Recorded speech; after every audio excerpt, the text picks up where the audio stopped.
Seigneur, viens bénir tes enfants et ton de bénédiction sur nous. Seigneur, viens nous donner bienfaits, plus fort contre le malheur. Oui, Seigneur, Seigneur, viens bénir tes enfants et ton de bénédiction sur nous.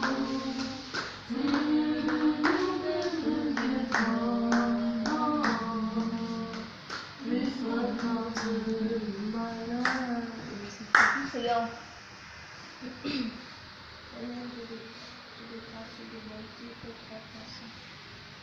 Seigneur, nous te rendons grâce à cette soirée. Nous te disons merci parce que tu nous as réunis ici chez Christelle ce soir. Seigneur, nous te remercions également parce que c'est toi qui as mis à cœur d'organiser cette rencontre. C'est toi qui as même donné des moyens afin que nous puissions faire ce que nous voulons faire ici.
Après la prière faite par les Yassine, nous allons continuer sur la discussion du thème.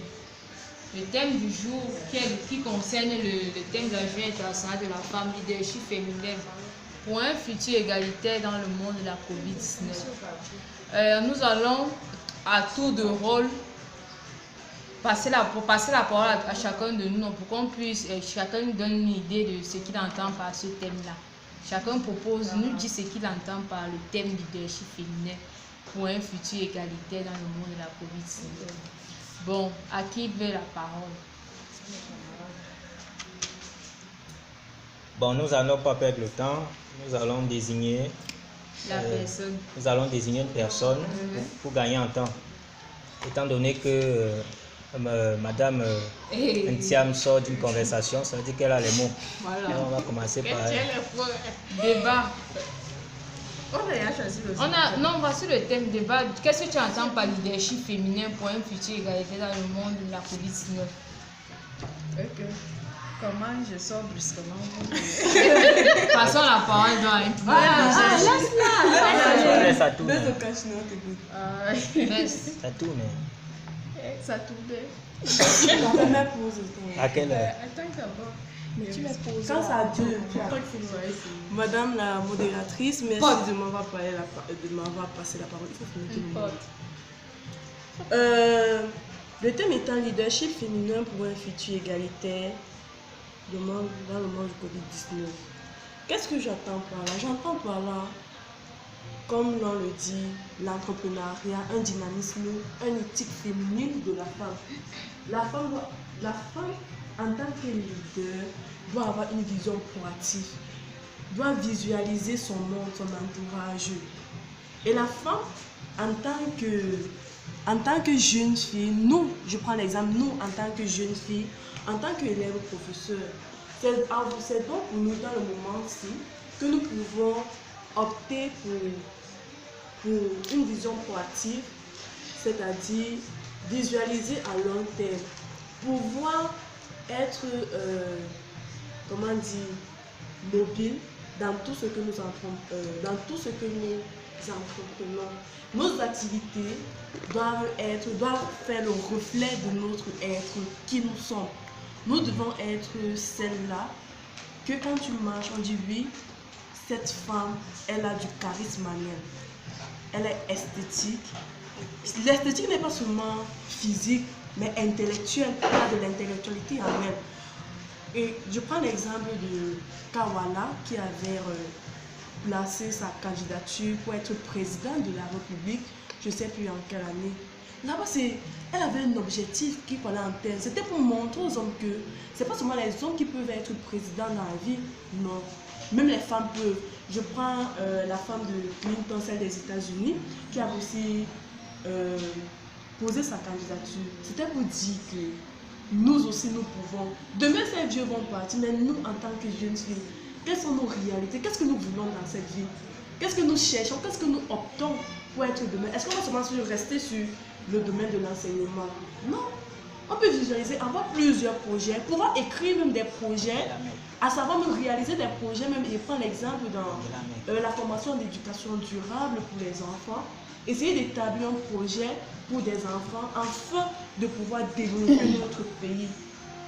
Je prends l'exemple de l'Europe. Vous voyez, le jeune qui a créé Facebook, ce sont les jeunes qui ont créé Facebook. Pourquoi est-ce que ces Européens créent? Pourquoi est-ce que nous, les jeunes, ne pouvons pas le faire? Donc, nous, jeunes filles, nous présents, nos jeunes élèves présents, que chacun fait son reflet et que chacun essaie de réfléchir.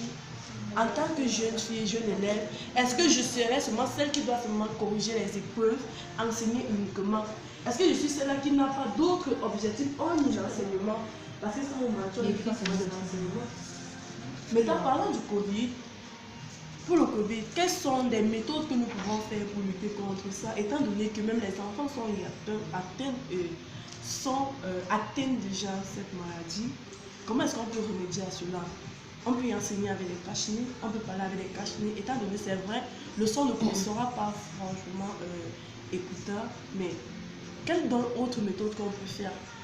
Faisons l'effort d'avoir un écart d'1,5 mètre pour causer, pour pouvoir expliquer aux enfants, pour ne pas atteindre cette maladie.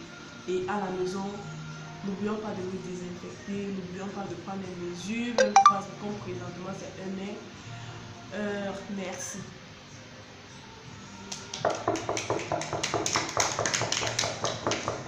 Merci Christelle pour ton intervention, ta brillante présentation. Nous allons passer la parole à une autre personne, celle à Tabitha, plus précisément, pour qu'elle nous dise ce qu'elle entend par ce thème, pour le thème de la 36e édition de la femme, la Journée internationale de la femme. Tabitha, tu as la parole.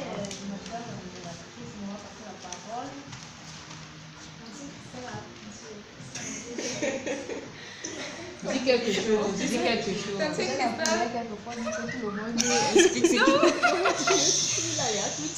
Pour moi, le mot leadership, qu'est-ce que j'entends par ce mot? C'est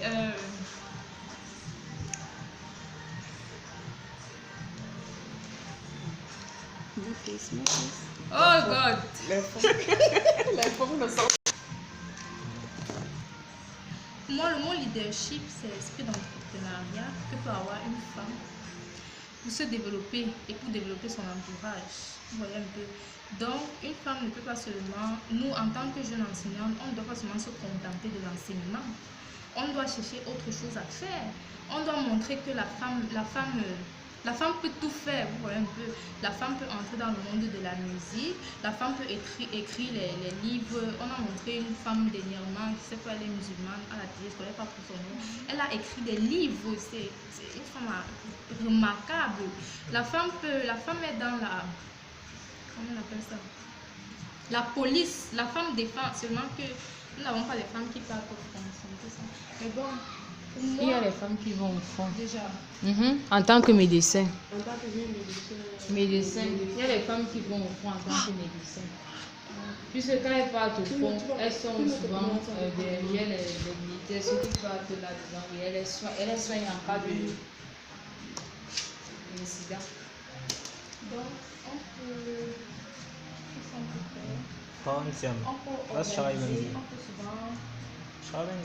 souvent organiser des séminaires comme ça pour s'éduquer. Et C'est on peut aussi s'organiser pour faire des dons dans les orphelinats aussi. Bon, pour la lutte contre le Covid, Tante Christelle a parlé de ça, il faut simplement respecter les mesures barrières.